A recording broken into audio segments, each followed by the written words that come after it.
അതെല്ലാം അന്വേഷിക്കേണ്ടതായിട്ടുണ്ട്. സന്താമോണിക്കയും വീണയായിട്ട് എന്താണ് ബന്ധം? വീണ എത്രയോ ദിവസങ്ങൾ ഇയാളുടെ അതിഥിയായിട്ട് താമസിച്ചിട്ടുണ്ട്. ഈ ഡെന്നിസിൻ്റെ അതിഥിയായിട്ട്. പിന്നെ കോട്ടയത്ത് ഇവിടെ എറണാകുളത്ത് അബാദ് ഹോട്ടലിൽ എത്രയോ ദിവസങ്ങൾ വീണ താമസിച്ചിരിക്കുന്നു. പ്രൊഫഷണലായിട്ട് ഈ ദല്ലാൽ പണി ചെയ്യുന്ന ഒരാളാണ് പിണറായി വിജയൻ. അല്ല, ഇതിനകത്ത് ഇവർക്ക് ഈ പുള്ളിക്ക് ഒരു കമ്മ്യൂണിസവും ഇല്ല, ഒരു ആ തരത്തിലുള്ള യാതൊരു ഇതെല്ലാം ഒരു ഇസം പറഞ്ഞിട്ട് ആളുകളെ ഒരു പ്രത്യയശാസ്ത്രത്തിൻ്റെ പേരിൽ പറ്റിക്കുന്ന പരിപാടിയാണല്ലോ നടക്കുന്നത്. ഈ ചിന്താ ജെറോം എന്നൊക്കെ പറഞ്ഞ പോലെയുള്ള വെറും ഒരു ലോ ലെവൽ ആയിട്ടുള്ള ആളുകളെ വെച്ചിട്ട് ഇവർ കുട്ടികളുടെ മനസ്സിൽ വേറെ ഒരു ഈ ഇത്തരം അധമ ചിന്തകൾ ഉണ്ടാക്കിക്കൊണ്ടുവരികയാണ് ചെയ്തത്. നമസ്കാരം. നമ്മൾ സംസാരിച്ച് കൊണ്ടിരുന്നത് പിണറായി വിജയൻ്റെ കാര്യമാണ്. കഴിഞ്ഞ 2 ദിവസങ്ങളായി നമ്മളത് തുടരുകയാണ്. അപ്പോൾ പിണറായി വിജയനുമായി ബന്ധപ്പെട്ട് ഇപ്പോൾ ഉയർന്നു കേൾക്കുന്ന, അല്ലെങ്കിൽ പലരും പറയാൻ മടിക്കുന്ന, അല്ലെങ്കിൽ അറിഞ്ഞിട്ടും പുറത്ത് പറയാത്ത ചില കാര്യങ്ങളുണ്ട്. അതിലൊന്നാണ് ഈ പിണറായി വിജയൻ അദ്ദേഹത്തിൻ്റെ സന്തത സഹചാരിയായിരുന്ന കോടിയേരി ബാലകൃഷ്ണൻ്റെ ഭൗതിക ശരീരം തിരുവനന്തപുരത്ത് പൊതുദർശനത്തിന് വയ്ക്കണമെന്ന അദ്ദേഹത്തിൻ്റെ ആ ഒരു അവസാന ആഗ്രഹം പോലും സാധിച്ചു കൊടുക്കാതെ അദ്ദേഹത്തിൻ്റെ ഒരു ശവസംസ്കാരം കഴിഞ്ഞ് പിറ്റേന്ന് തന്നെ കുടുംബസമേതം ഭാര്യയും ചെറുമകനും മകളും ഒപ്പം നോർവേയിലേക്ക് പോയതിൽ ഒരു ദുരൂഹത മണത്തിരുന്നു. അപ്പോൾ അത് നമ്മുടെ ഈസ്റ്റേൺ കമ്പനിയുമായി ബന്ധപ്പെട്ടുള്ള ഒരു വിൽപ്പനയുമായി ബന്ധപ്പെട്ടെന്നാണ് അറിയുന്നത്. അങ്ങേക്ക് എന്താണ് അതിനെക്കുറിച്ച് പറയാം? അതിനെക്കുറിച്ച് ഞാനും കേട്ടിരുന്നു. കാരണം ഈസ്റ്റേൺ നമ്മുടെ ഇടുക്കിയിൽ ഉള്ള ഒരു അടിമാലി ഗ്രൂപ്പാണല്ലോ. അപ്പം അതുകൊണ്ട് തന്നെ അന്ന് ഈ പിണറായിട്ട് വളരെ അടുപ്പമുള്ള ചില ആളുകളും ഈ ഈസ്റ്റേണിൻ്റെ ചില ആളുകളും നമ്മുടെ ചില ആളുകളുമായിട്ട് ബന്ധമുള്ളവരാണ്. അപ്പോൾ അവർ അന്ന് പറഞ്ഞിരുന്നു കാര്യങ്ങൾ. കാരണം ഈ ഈസ്റ്റേൺ ഇങ്ങനെ ഒരു വിദേശ കമ്പനിക്ക് ഒരു അതിൻ്റെ ഷെയർ കൈമാറിയ സമയത്ത് അപ്പം അങ്ങനെയാണല്ലോ സംഭവിക്കുന്നത്. നമ്മുടെ ബ്രാഹ്മിൺസ് അങ്ങനെ ഷെയർ ഇവർക്ക് അസീം ജസ്ബിയുടെ കമ്പനിക്ക് കൊടുത്തു. അങ്ങനെ ഒട്ടനവധി ഗ്രൂപ്പുകൾ അങ്ങനെ വലിയ രൂപത്തിലുള്ള ഷെയർ കൈമാറ്റങ്ങൾ ഇപ്പോൾ നടക്കുന്നുണ്ടല്ലോ. ഈ സ്റ്റാർട്ടപ്പുകളെ പോലും 100, 400, 500 കോടി രൂപ കൊടുത്തിട്ട് സ്റ്റാർട്ടപ്പുകളെ പോലും വാങ്ങുന്നുണ്ട്. ഇതൊക്കെ അതിലും വലിയ ഡീലാണല്ലോ നടന്നത്. അപ്പം അത്തരം കാര്യങ്ങളിൽ സ്വാഭാവികമായിട്ടും ഇദ്ദേഹത്തെ പോലുള്ള ആളുകൾ ഇടപെടാറുണ്ടെന്ന് നമ്മൾ മറ്റു പല കേസിൽ നമ്മൾ കേൾക്കുന്നുള്ളൂ. യഥാർത്ഥത്തിൽ എന്താണ് പിണറായി വിജയൻ എന്ന് പറയുന്ന ഒരു ദല്ലാള്? ഈ നമ്മൾ ദല്ലാൾ നന്ദകുമാറിനെ കുറ്റം പറയാറുണ്ട്. അതുപോലെ ഒരു ദല്ലാളാണ്. അതുപോലെ തന്നെ വേറൊരു ദല്ലാളാണ് പിണറായി വിജയൻ. ഇത്തരം സമാനമായ കാര്യങ്ങൾ ചെയ്യുന്ന പൊളിറ്റിക്കൽ രംഗത്തുള്ള പലരും കണ്ടേക്കാം. പക്ഷേ അവരെയൊക്കെ വെച്ച് നോക്കുമ്പോൾ വളരെ പ്രൊഫഷണലായിട്ട് ഈ ദല്ലാൾ പണി ചെയ്യുന്ന ഒരാളാണ് പിണറായി വിജയൻ. അല്ല, ഇതിനകത്ത് ഇവർക്ക് ഈ പുള്ളിക്ക് ഒരു കമ്മ്യൂണിസവും ഇല്ല, ഒരു ആ തരത്തിലുള്ള യാതൊരു ഇതെല്ലാം ഒരു ഇസം പറഞ്ഞിട്ട് ആളുകളെ ഒരു പ്രത്യയശാസ്ത്രത്തിൻ്റെ പേരിൽ പറ്റിക്കുന്ന പരിപാടിയാണല്ലോ നടക്കുന്നത്.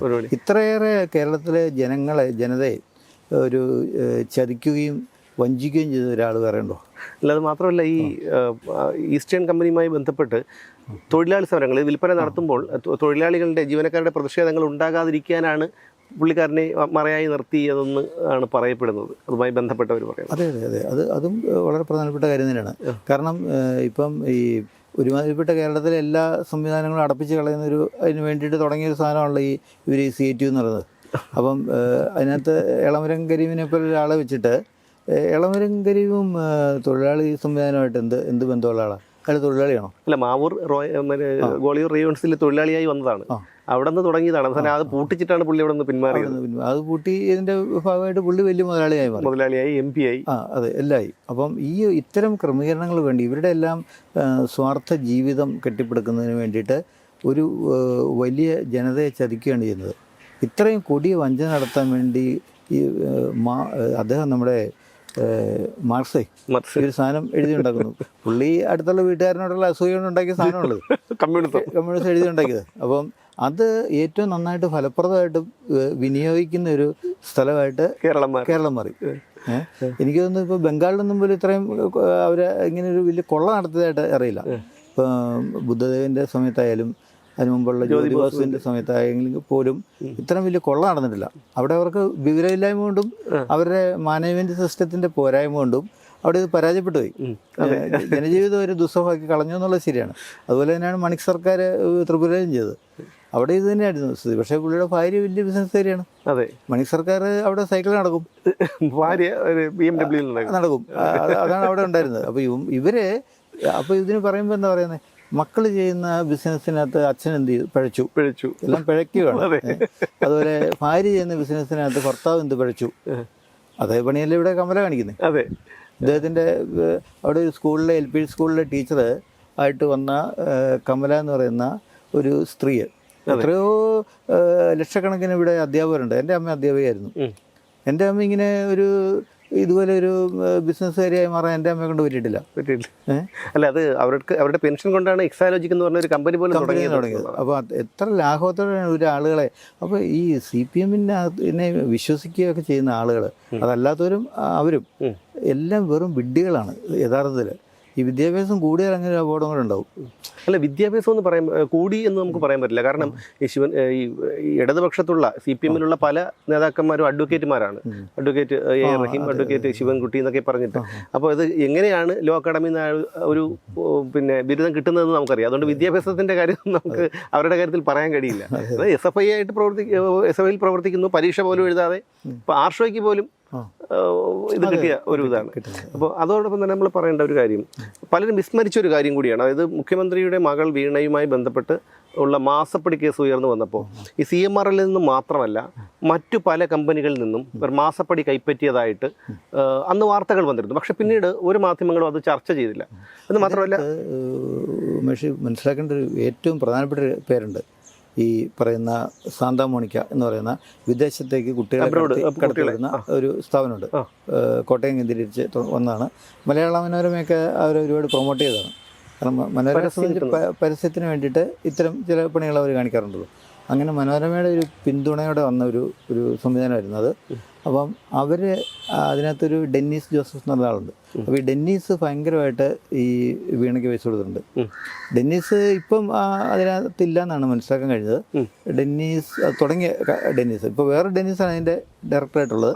പക്ഷേ ഈ തുടങ്ങിയ ആൾ അത് ഈ ഇവിടുന്ന് കോട്ടയം മേലക്കാരനാണ്. എനിക്കൊന്ന് കരിങ്കുന്നത്തും അയാൾക്ക് എന്തോ ബന്ധമുണ്ടെന്ന് തോന്നുന്നു. അപ്പം അയാളിപ്പോൾ ഹിമാലയത്തിലേക്കൊക്കെ പോയി ഇതെല്ലാം ഞാൻ എല്ലാം ജീവിതം ത്യജിച്ചു എന്നൊക്കെ പറഞ്ഞിട്ട് പോയിട്ടൊരു ഒരു ലൈനൊക്കെയാണ് ഈ ഡെന്നീസ്. ശരി. അപ്പോൾ ഡെന്നീസിൻ്റെ വളരെ അടുത്ത ഒരു സുഹൃത്തുണ്ട്, നമുക്ക് അറിയാവുന്ന ഒരു ഡോക്ടറുണ്ട്. അപ്പോൾ ഡോക്ടർ അനിൽ പറഞ്ഞിട്ട് ഞാനിത് കേട്ടിട്ടുണ്ട് ഇങ്ങനെ ഈ കാര്യങ്ങളൊക്കെ. അപ്പം ഈ ഡെന്നീസിനെ ജപ്പാനിൽ കൊണ്ടുപോയത് ഡോക്ടർ അനിലാണ്. അപ്പം ജപ്പാനിൽ ചെന്ന് അയാളവിടെ ബിസിനസ് ചെയ്യാനൊക്കെ ഉള്ള കാര്യങ്ങൾ ചെയ്തെങ്കിലും ഞാൻ മനസ്സിലാക്കിയത് ഡെന്നീസ് ഒരു പ്രൊഫഷണലായിട്ട് കാര്യങ്ങൾ ചെയ്യാൻ പറ്റുന്ന ആളല്ല. എല്ലാ കാര്യങ്ങളിലും ഇങ്ങനെ പോയി ഇടപെടും എന്നുള്ളതല്ലാതെ ഒന്നും പ്രോപ്പറായിട്ട് ചെയ്യുന്ന ഒരാളല്ല. അപ്പോൾ ഈ കാര്യത്തിലും അതാണ് ഉണ്ടായത്. ഇത് ഡെന്നീസ് തുടങ്ങി വെച്ച് ചെറിയൊരു രൂപത്തിൽ തുടങ്ങിയൊരു കാര്യമാണ്. ഇപ്പോൾ ഈ ജ്ഞാനായ വിഭാഗത്തിൽ നിന്നുള്ള ആളായതുകൊണ്ട് ഒരുപാട് പേര് അമേരിക്കയിലും മറ്റു രാജ്യങ്ങളിലൊക്കെ ഇവർക്ക് ബന്ധുക്കളൊക്കെ ഉണ്ട്. അപ്പോൾ അവരെയൊക്കെ ആശ്രയിച്ച് തുടങ്ങിയൊരു സാധനമാണ്. പക്ഷെ അത് പിന്നീട് മനോരമ അതിൻ്റെ ഒരു സാധ്യത മനസ്സിലാക്കിക്കൊണ്ട് വലിയ രൂപത്തിലുള്ള പരസ്യം കൊടുത്തു. വർഷത്തിൽ ഒരു തവണയൊക്കെ അവർക്ക് പൈസ കൊടുത്താൽ മതി മനോരമയ്ക്ക്. അങ്ങനെയൊക്കെ ഇവരെ ഒരുപാട് ഹെൽപ്പ് ചെയ്തു. അപ്പോൾ ഈ പരസ്യം കൂടുതൽ വരുന്തോറും ആളുകൾ വന്നുകൊണ്ടിരുന്നു. അങ്ങനെ ഇന്ത്യ ഒട്ടാകെ എന്ന് പറയുന്ന പോലെ ഓഫീസുകൾ അല്ല ഈ ക്ലാസ്സുകൾ ആരംഭിക്കാൻ കഴിഞ്ഞു. വലിയ ഇപ്പം അറിയാമല്ലോ, നെടുമ്പാശ്ശേരിയിൽ നിന്നൊക്കെ 7000 പേരെയൊക്കെയാണ് ഒറ്റയടിക്ക് വിദേശത്തേക്ക് കൊണ്ടുപോയത്. അപ്പം അങ്ങനെ ഉള്ളൊരു സംവിധാനം ഇവിടെ സുഗമമായിട്ട് ഇവരുടെ നടത്തിപ്പിന് വേണ്ടിയിട്ട് വീണയ്ക്ക് പൈസ കൊടുത്തോണ്ടിരുന്നു. ഈ കരിമണൽ കർത്ത കഴിഞ്ഞാൽ പിന്നെ ഏറ്റവും രണ്ടാമത് പൈസ കൊടുത്തിട്ട്. പക്ഷേ അതൊന്നും മാധ്യമങ്ങൾ ചർച്ചയാകുന്നില്ല, പുറത്തൊന്നും വാർത്തകൾ അതേക്കുറിച്ച് വന്നില്ല. ED പോലും അതിനെക്കുറിച്ചൊന്നും പറഞ്ഞിട്ടില്ല ഉദ്യോഗസ്ഥർ. പക്ഷേ അന്ന് വാർത്തകൾ വന്നിരുന്നു. അല്ല, ഇവർക്കെതിരെയുള്ള ചില പരാതികളൊക്കെ ഉണ്ടായി വരുന്നുണ്ട്. വിട്ട കുട്ടികളുടെ പ്രശ്നങ്ങൾ, അവിടെ പല കുട്ടികളെയും വിട്ടിട്ട് അവർക്ക് ഒന്നും പ്രോപ്പറായിട്ട് അവർക്ക് കാര്യങ്ങളൊന്നും നടക്കുന്നില്ല. അങ്ങനെയൊക്കെയുള്ള ഒട്ടനവധി പരാതികളുണ്ട്. അതിപ്പം ഈ വിഷയത്തിൽ ഇപ്പം ഈ വീണയുടെ പ്രശ്നം വന്നപ്പോൾ ഇവരുടെ പേരും വരുന്നുണ്ട്. ഇവരുടെ പേര് ഇപ്പോൾ വരും, വരും. പിന്നെ കാരണം അത് വീണയുടെ അക്കൗണ്ടിലേക്ക് പൈസ പോയേക്കുന്നല്ലേ. വീണ എത്രയോ ദിവസങ്ങൾ ഇയാളുടെ അതിഥിയായിട്ട് താമസിച്ചിട്ടുണ്ട്. ഈ ഡെന്നിസിൻ്റെ അതിഥിയായിട്ട് പിന്നെ കോട്ടയത്ത് അല്ല ഇവിടെ എറണാകുളത്ത് അബാദ് ഹോട്ടലിൽ എത്രയോ ദിവസങ്ങൾ വീണ താമസിച്ചിരിക്കുന്നു. അത് ശരി. ഇതൊക്കെ കണ്ടെത്താവുന്ന കാര്യമുള്ളൂ. അല്ല, നമ്മൾ ചടീസ് വെറുതെ പറയുന്ന ഒരു ആരോപണമൊന്നുമല്ല, അതൊക്കെ യാഥാർത്ഥ്യമാണ്. അപ്പോൾ ഇതൊക്കെ അറിയാവുന്ന ആളുകളുണ്ടല്ലോ. അപ്പോൾ അതെല്ലാം അന്വേഷിക്കേണ്ടതായിട്ടുണ്ട്. സാന്താ മോണിക്കയും വീണയായിട്ട് എന്താണ് ബന്ധം? അപ്പോൾ ഇതൊരു കേരളത്തെ കഴിഞ്ഞ 10 വർഷം കൊണ്ട് ഏതെല്ലാം മേഖലയിൽ ഇവർക്ക് ഈ 10 വർഷത്തിന് മുമ്പും CPM കൊള്ളാൻ നടത്തിക്കൊണ്ടിരുന്നത് ഇവിടെ. പക്ഷെ അത് ഒന്ന് ഈ ജനകീയാസൂത്രണം വന്ന സമയത്ത് നമ്മുടെ നയനാരാണ് നയനാരുടെ കാലത്ത് അന്നാണ് ഇവർ ഈ അഴിമതി ഒന്ന് ജനകീയമാക്കിയത്. അതുവരെ ഇത് ചെയ്തുകൊണ്ടിരുന്ന കാര്യം അതൊരു പഞ്ചായത്ത് ലെവലിലേക്ക് കൂടെ കൊണ്ടുവന്നു. ഇപ്പം അതിനുശേഷം നോക്കിക്കോ, ഒന്ന് ആലോചിച്ച് നോക്കിയോ, നിങ്ങൾക്ക് ഇപ്പം സുമേഷിക്ക് അടുത്ത പരിചയമുള്ളതിന് പഞ്ചായത്ത് നോക്കിയോ, അവിടെ LDFും UDFും തമ്മിൽ എന്തെങ്കിലും വ്യത്യാസമുണ്ടോ? ആരെങ്കിലും ഒരാളായിരിക്കും ഭരിക്കുന്നത്, പക്ഷേ ഇവരും എല്ലാം ഒരുമിച്ചാണ്, അന്തർധാര സജീവമാണ് എല്ലാം. അതെ, അന്തർധാര സജീവമാണ്. അപ്പം ഇവരുടെ ഈ ഒരു മനോനില വളരെ ക്ലിയർ ആയിട്ട് പണ്ടേ മനസ്സിലാക്കിയ ആളാണല്ലോ സത്യനന്ദിക്കർ സാർ. അതുകൊണ്ടാണല്ലോ സന്ദേശം. അതെ അതെ, അത് ശ്രീനിവാസനാണ് സത്യനന്ദിക്കർ സാർ അതിന്റെ ഡയറക്ടറാണ്. അതെ അതെ ശ്രീനിവാസനാണല്ലോ. പുള്ളി കണ്ണൂരായതുകൊണ്ട് ഇവരുടെ എല്ലാ കാര്യങ്ങളും പുള്ളിക്ക് അറിയാം. അത് എത്രത്തോളം ദീർഘവീക്ഷണമുള്ള ഒരാളായിരുന്നു ശ്രീനിവാസൻ എന്ന് നമ്മൾ ഓർക്കണം. അതെ അതെ അതെ അതെ. അപ്പം അതുകൊണ്ട് ഇവർ കാണിക്കുന്ന ഇത്തരം കൊള്ളകൾ ഇദ്ദേഹത്തിന്റെ കാലമായപ്പോഴത്തേക്കും ഈ ജനകീയ കൊള്ള ഒന്ന് കുറച്ചുകൂടെ ഒന്ന് പരിഷ്കരിച്ച് പുള്ളിയുടെ വീട്ടിലേക്ക് ഒതുക്കി. മറ്റുള്ളവർ നടക്കുന്ന പരിപാടികൾ അങ്ങ് നടന്നുകൊണ്ടിരുന്നു. പക്ഷെ ഈ 10 വർഷത്തെ ഭരണം കിട്ടിയപ്പോഴേക്കും ഇത് പുള്ളിയുടെ കുടുംബത്തിലേക്ക് ഇതിൻ്റെ ഒരു സമ്പത്ത് മുഴുവൻ അടിഞ്ഞുകൂടാനുള്ളൊരു അവസരം ഉണ്ടാക്കി വെച്ചു. അത് എത്ര ഇപ്പം നമുക്ക് മറ്റ് സംസ്ഥാനങ്ങളിൽ ഇപ്പം ജയലളിതയെ അറസ്റ്റ് ചെയ്തിട്ടുണ്ട്, കരുണാനിധി അറസ്റ്റ് ചെയ്തിട്ടുണ്ട്. ഇതിങ്ങനെയുള്ള കാര്യങ്ങൾ മറ്റ് സംസ്ഥാനങ്ങളിൽ ഉണ്ടായിട്ടുണ്ട്. ലാലു പ്രസാദ് യാദവിനെ അറസ്റ്റ് ചെയ്തിട്ടുണ്ട്. എത്രയോ വർഷമാകത്ത്. എന്തുകൊണ്ടാണ് പിണറായി വിജയനെ അറസ്റ്റ് ചെയ്തിരിക്കുന്നത്? അരവിന്ദ് കെജ്രിവാൾ, ഹേമന്ത് സോറൻ, മനീഷ് സിസോദിയ, അങ്ങനെ എത്രയോ പേര് അറസ്റ്റ് ചെയ്തിട്ടുണ്ട്. പിണറായി വിജയനെ അറസ്റ്റ് ചെയ്യുന്നില്ലല്ലോ. അതിന് ഉത്തരവാദി BJP ആണല്ലോ. നമ്മൾ നല്ല സംസാരിച്ചൊരു വിഷയം തന്നെയാണ്. അതെ അതെ അതെ. അപ്പോൾ അതുകൊണ്ട് ഇത്തരം കാര്യങ്ങൾ ഇവിടെ നടന്നുകൊണ്ടിരിക്കുന്നതാണ്. ഇപ്പോൾ ഈ വിഷയം വന്നപ്പോൾ നമ്മുടെ ഇന്നലെ ഇപ്പോൾ സ്വപ്ന ജാമ്യം എടുക്കാനായിട്ട് ഇവിടെ വന്നപ്പോഴേ സ്വപ്ന പത്രക്കാരോട് പറഞ്ഞൊരു കാര്യമുണ്ട്. ഈ പിണറായി വിജയൻ എന്ന് പറയുന്ന ആൾക്കെതിരെ എല്ലാ എവിഡൻസും ഉണ്ട്. എല്ലാ എവിഡൻസും ഉണ്ടായിട്ട് പോലും പിണറായി വിജയനെ അറസ്റ്റ് ചെയ്യാനോ ഇവിടെ ഇവരെ തൊടുന്നതിനും പിടിക്കുന്ന എല്ലാ SIT ഉണ്ടാക്കുന്നവരാണല്ലോ. എന്തുകൊണ്ടാണ് പിണറായി വിജയൻ്റെ കാര്യം അന്വേഷിക്കാൻ വേണ്ടി SIT ഉണ്ടാക്കിക്കൂടെ? തീർച്ചയായും ഇത്തരം പോലീസുകാരല്ലേ. അല്ല, SIT ഉണ്ടാക്കുന്നത് മാത്രമല്ലല്ലോ, ഈ ലാവ്ലിൻ കേസ്, പിണറായി വിജയൻ പ്രതിയായ ലാവ്ലിൻ കേസ് 3-4 കൊല്ലങ്ങളായി മാറ്റിവെച്ചുകൊണ്ടിരിക്കുകയാണ്. ഇതുവരെ അതിനൊരു അന്ത്യമില്ല. ഇതേ പിണറായി വിജയൻ്റെ പാർട്ടിയാണ് ബാലകൃഷ്ണപിള്ള സാറിനെ ഇടമലയാർ കേസിൽ ജയിലിലിട്ടത്. അപ്പോൾ ഇവരിതെല്ലാം കാണിക്കുന്നുണ്ട്. പക്ഷേ ഇവർക്കെതിരെ അനങ്ങാൻ ഒരാൾക്കും പറ്റുന്നില്ല. പേടിയാണെന്ന് കരുതില്ല. പിണറായി വിജയനെയൊക്കെ സംബന്ധിച്ച് BJP സംബന്ധിച്ചിടത്തോളം പിണറായി വിജയൻ വെറും ഒരു അശു ഒന്നുമല്ല. പക്ഷേ കിട്ടിയതിലൊരു പങ്ക്, ഉള്ളതിൽ പങ്ക് ചിലപ്പോൾ കൊടുത്തിരിക്കാം. ഇവിടെയുള്ളവർ വാങ്ങുള്ളൂ. കാരണം മുകളിലുള്ളവരൊക്കെ കുറച്ചുകൂടെ ഒരു പൊളിറ്റിക്കൽ ഇൻ്റലിജൻസ് ഉള്ളവരാണ്, പിന്നെ ജനങ്ങളുടെ ഉത്തരവാദിത്തമുള്ളവരാണ്. കേരളത്തിൻ്റെ ഒരു പൊതു രീതി ഞാൻ പറഞ്ഞല്ലോ, ഇവിടെ ഒരു പൊളിറ്റിക്കൽ ക്ലാസ് രൂപപ്പെട്ടു പോയി. അപ്പോൾ അതുകൊണ്ട് ഇവർ പരസ്പരം എല്ലാവരും ഒന്നാണ്. ഒരു ഈ പ്രത്യയശാസ്ത്രങ്ങളുടെ പേരിലോ അല്ല ഇസങ്ങളുടെ പേരിലോ ഒന്നും ഇവരാരും മാറി നിൽക്കുന്നില്ല. എല്ലാം ഒറ്റ ഇസമുള്ളൂ, പണം ഉണ്ടാക്കുക എന്നുള്ള ഇസം മാത്രമേ ഉള്ളൂ. അപ്പോൾ അതിന് വേണ്ടിയിട്ട് ഉള്ളൊരു ക്രമീകരണം കൊണ്ടാണ് ഇവർ നടക്കുന്നത്. അതിൻ്റെ കുഴപ്പങ്ങളാണ് ഇതൊക്കെ ഉള്ളത്. അതിശക്തമായ ചില മൂവ്മെൻറ്റുകൾ ഉണ്ടായാലേ ഇതെല്ലാം നേരെയുള്ളൂ.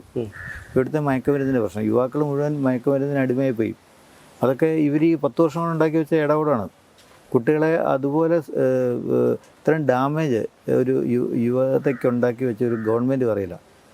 അല്ല, തലയ്ക്ക് വെളിവില്ലെങ്കിൽ മാത്രമേ, തലയ്ക്ക് വെളിവുള്ള ആരും ഇവരെ കൂടെ നിൽക്കില്ലല്ലോ. തലയ്ക്ക് വെളിവില്ലാതാക്കേണ്ടത് അവരുടെ ആവശ്യമാണ്. അതുകൊണ്ട് അവർ ചെയ്തു. എല്ലാ ക്വാളിറ്റികളും എല്ലാ ട്രഡീഷണൽ വാല്യൂസും ഈ സമൂഹത്തിൻ്റെ നശിപ്പിച്ച് കളയത്. അതെ. അപ്പോൾ അതിന് ഈ ചിന്താ ജെറോം എന്നൊക്കെ പറഞ്ഞ പോലെയുള്ള വെറും ഒരു ലോ ലെവൽ ആയിട്ടുള്ള ആളുകളെ വെച്ചിട്ട് ഇവർ കുട്ടികളുടെ മനസ്സിൽ വേറെ ഒരു ഈ ഇത്തരം അധമ ചിന്തകൾ ഉണ്ടാക്കിക്കൊണ്ട് വരികയാണ് ചെയ്തത്. അതാരാ ഉള്ളത് ഇതിനകത്ത്? ഏതെങ്കിലും ക്വാളിറ്റിയുള്ള ഒരാളുണ്ടോ? ഒരാളെ എടുക്കുന്നില്ലല്ലോ. ഒരാൾ പോലും ഇല്ലാത്തൊരവസ്ഥ. അപ്പോൾ അതിനെല്ലാം പ്രൊമോട്ട് ചെയ്യുന്നു, എല്ലാ സങ്കല്പങ്ങളെയും നശിപ്പിച്ച് കളയുന്നു. ഇപ്പോൾ ഹിന്ദുയിസം എന്ന് പറയുന്നത് വലിയ അപകടമാണ് എന്നുള്ളൊരു സാധനം ഇവർ കൊണ്ടിരുന്നുണ്ട്. ഏറ്റവും ഡേഞ്ചർ ആയിട്ടുള്ളൊരു സംവിധാനമല്ല ഈ മുസ്ലിം സംവിധാനം.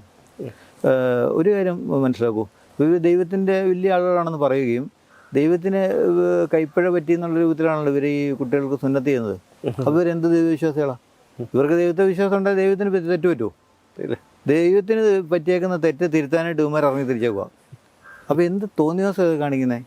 അല്ല അത് മാത്രമല്ല, ലോകത്ത് എവിടെ ഒരു ഇത്തരം തീവ്രവാദം ഉണ്ടെങ്കിലും അത് അവരെ അടിസ്ഥാനമാക്കിയിട്ടാണല്ലോ. അതെ അതെ. മറ്റൊരു ഇതും അങ്ങനെ നമുക്ക് ഇവർ ഒരു അഗ്രസീവ് ആയിട്ടുള്ള ജനത ഉണ്ടാക്കിയെടുക്കുകയാണ് ചെയ്യുന്നത്. അതുകൊണ്ടാണ് ഒരു കുട്ടിക്ക് ചെറിയ പ്രായത്തിൽ തന്നെ അവനെ അങ്ങേയറ്റത്തെ വേദന എടുപ്പിച്ച് അവനെ രക്തത്തിനോട്ടുള്ള മടി മാറ്റി ഇങ്ങനെ ഒരു ഇത്ര ഭീകരമായ ഒരു അവസ്ഥ കൂടെ ഒരു കുട്ടിയെ കടത്തിക്കൊണ്ട് വരുവാണ്. അപ്പോൾ പിന്നെ അവന് ആരോടും ഏറ്റുമുട്ടാൻ മടിയില്ല. എന്ത് ദിവസം കാണിക്കാൻ ഇപ്പോഴാണ് ഹോസ്പിറ്റലിലൊക്കെ കൊണ്ടുവന്നിട്ട് ചെയ്യുന്നത്. പക്ഷെ മുമ്പ് കാലത്ത് അങ്ങനെ ലഭിച്ചാത്തി ഉരച്ച് തേച്ച് എടുക്കുന്ന പണിയല്ലേ. അപ്പോൾ അതുപോലെ അങ്ങനെ ഒരു വളരെ ഒരു മനോനില തകരാറിലാക്കിയ ഒരു ജനത ഉണ്ടാക്കിയെടുക്കുകയല്ലേ അവർ ചെയ്യുന്നത്. അപ്പോൾ എന്നിട്ട് അതിനെതിരെ ഇവർക്ക് കൊല്ലം ഒരക്ഷരം മിണ്ടാനുണ്ടോ? മിണ്ടിക്കഴിഞ്ഞാൽ മിണ്ടുന്നവനകത്താവും, അത്രേ ഉള്ളൂ. അപ്പോൾ ഇവർ മിണ്ടിയാലത് ഇവരെന്ത് തോന്നിയ ദിവസം കാണിച്ചാലും അത് സംസാരിക്കാനുള്ള ശേഷിയില്ല ഇവിടെ ഇവർക്ക്. ഈ EMSൻ്റെ കാലം വരെയൊക്കെയാണ് ഇതൊക്കെ തോന്നിയ ദിവസമാണെന്ന് കുറച്ചെങ്കിലും പറഞ്ഞുകൊണ്ടിരുന്നത്. ഇപ്പം ശരിയത്ത് നിയമങ്ങൾ അല്ല വേണ്ടത് എന്നൊക്കെ EMS പറയുമായിരുന്നല്ലോ. അന്ന് ഇവർക്കൊക്കെ EMSനെ പേടിയായിരുന്നുകൊണ്ട് ഇവരും ഉണ്ടായിരുന്നു. ആരെ? നമ്മുടെ പിണറായിയൊക്കെ. അത് കഴിഞ്ഞ് EMSൻ്റെ കാലം കഴിഞ്ഞു. അപ്പോഴേക്കും ഇവരെയൊക്കെ പൊക്കിക്കൊണ്ടു വന്നു. ഇവർക്കറിയാം EMS ഒരു ചെറിയ കാലം കൊണ്ട് തീർന്നു നിൽക്കുന്ന ആളാണെന്ന്. അതുകൊണ്ട് അന്ന് ഇവരനങ്ങാതിരുന്നു. എന്നിട്ട് EMSൻ്റെ കാലത്തിന് ശേഷം ഇവരുടെ ഈ പിണറായി ഉൾപ്പെടെയുള്ള ആളുകളെ തന്നെ കയ്യിലെടുത്തു. എന്നിട്ട് ഈ തോന്നിയ ദിവസം മുഴുവൻ ഇവർ നടപ്പാക്കുന്നു. കാരണം മുസ്ലിം തീവ്രവാദികളുടെ അജണ്ട എന്ന് പറയുന്നത് നമ്മൾ ചിന്തിക്കുന്ന ലെവലിലല്ല. അവർ വളരെ വൈഡായിട്ട് അതിനെക്കുറിച്ചെല്ലാം കാണുകയും അതിന് വേണ്ടിയിട്ടുള്ള ഒരുക്കങ്ങൾ അത് എത്ര വർഷം വേണമെങ്കിലും കാത്തിരുന്ന് ആ ഒരുക്കങ്ങൾ നടത്താൻ അവർ തയ്യാറാണ്. വെറും 1500 വർഷം മുമ്പ് തുടങ്ങിയ ഒരു സംവിധാനമാണുള്ളത്. അല്ലാതെ ഭൂമി ഉണ്ടായി എന്ന് പറയുന്നതില്ലല്ലോ.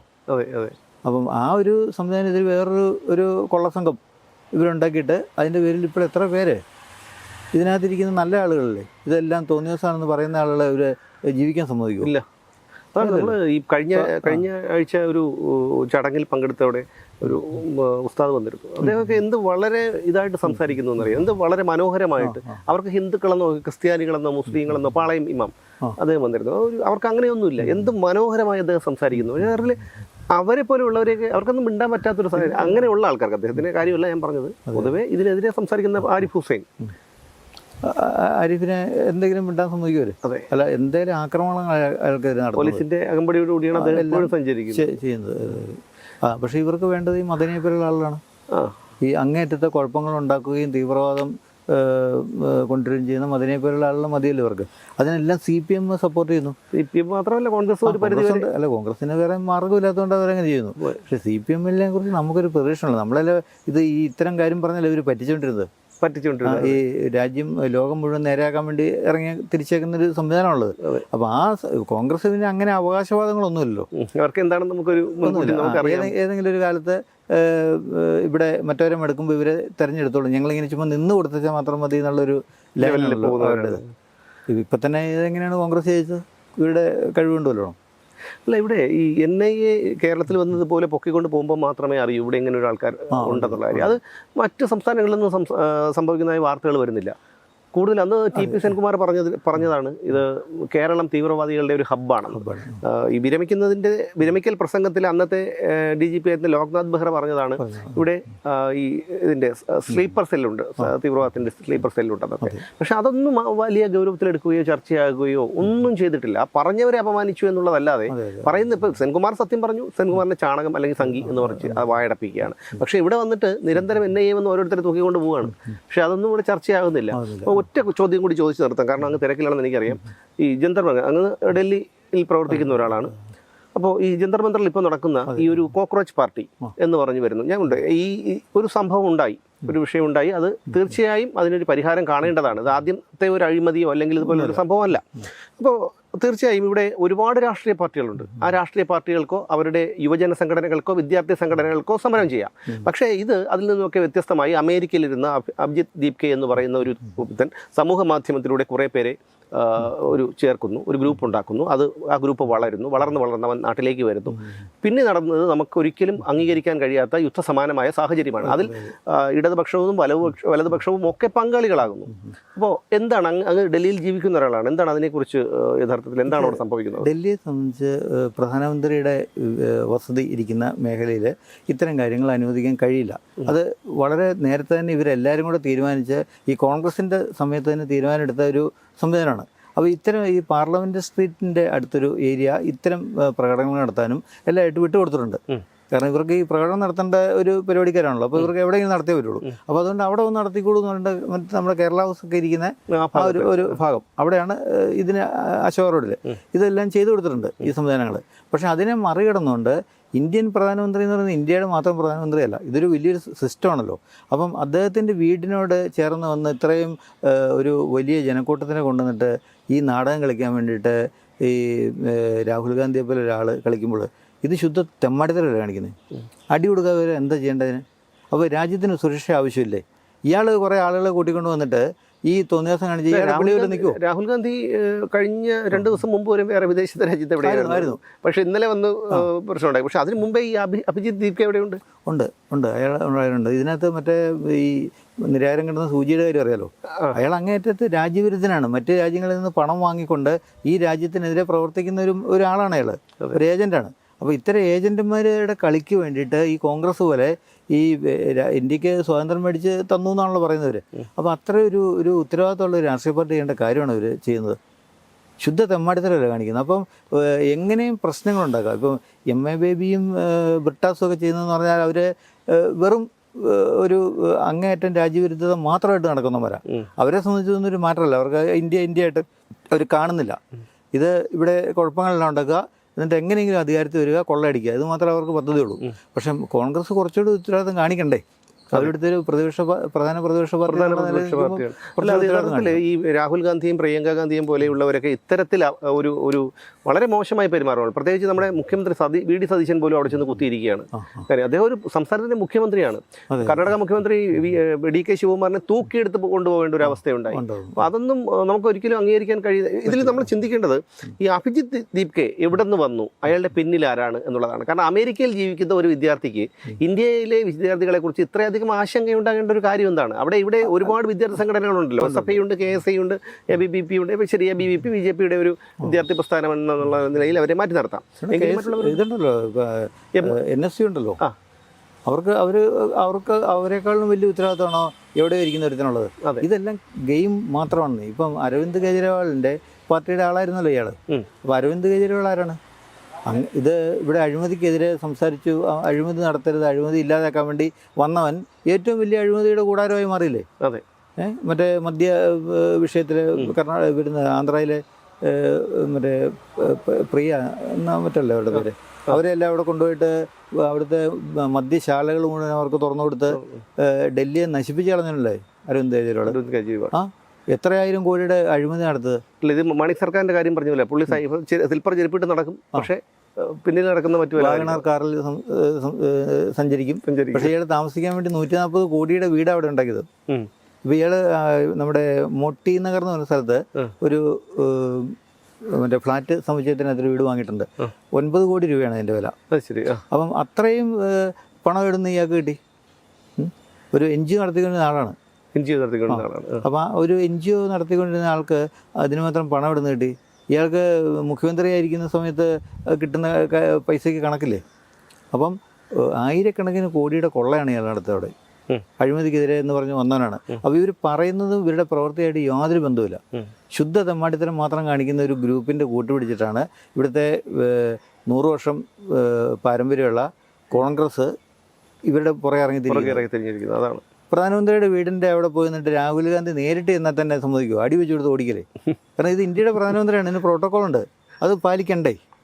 അല്ല, അത് എങ്ങനെയെങ്കിലും 2 തല്ല് കിട്ടട്ടെ, ഒന്ന് സ്റ്റാർ ആകട്ടെ എന്നുള്ള ഒരു നിലപാടാണ്. പക്ഷേ അത് വളരെ, കാരണം നമ്മൾ എല്ലാ കാലവും ഒരു BJP ഭരിക്കുന്നു, BJP എതിർക്കാൻ അവർ ചെയ്യുന്ന തെറ്റുകൾ ചൂണ്ടിക്കാണിക്കാൻ ഒരു ശക്തമായ പ്രതിപക്ഷം വേണം, ആവശ്യമാണ്. അത് ആ ഒരു നിലയ്ക്ക് നിന്നുകൊണ്ട് പ്രവർത്തിക്കേണ്ടതാണ് കോൺഗ്രസ്. പക്ഷേ ഈ CPM നമ്മൾ കരുതുന്നില്ല, അവരെ കുറിച്ച് നമ്മൾ നേരത്തെ പറഞ്ഞു, തള്ളിക്കളയേണ്ട കാര്യങ്ങളാണ്.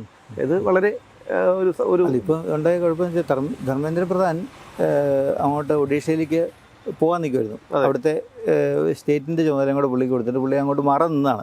ആ സമയത്താണ് ഈ വിഷയം വരുന്നത്. അതുകൊണ്ട് പുള്ളി ഇനിയിപ്പം ഉടനെ മാറ്റി നടക്കാറ് പുള്ളി. കാരണം ഇവന്മാരുടെ ഈ ഇപ്പോൾ ഉടനെ മാറ്റി കഴിഞ്ഞാൽ ഇവർ പറയുന്നു അതുകൊണ്ട് മാറി എന്നുള്ളൊരു സാധനം വരും. അപ്പോൾ ഇതാണ് ഇതിനകത്ത് ഉണ്ടാകുന്ന കുഴപ്പങ്ങൾ.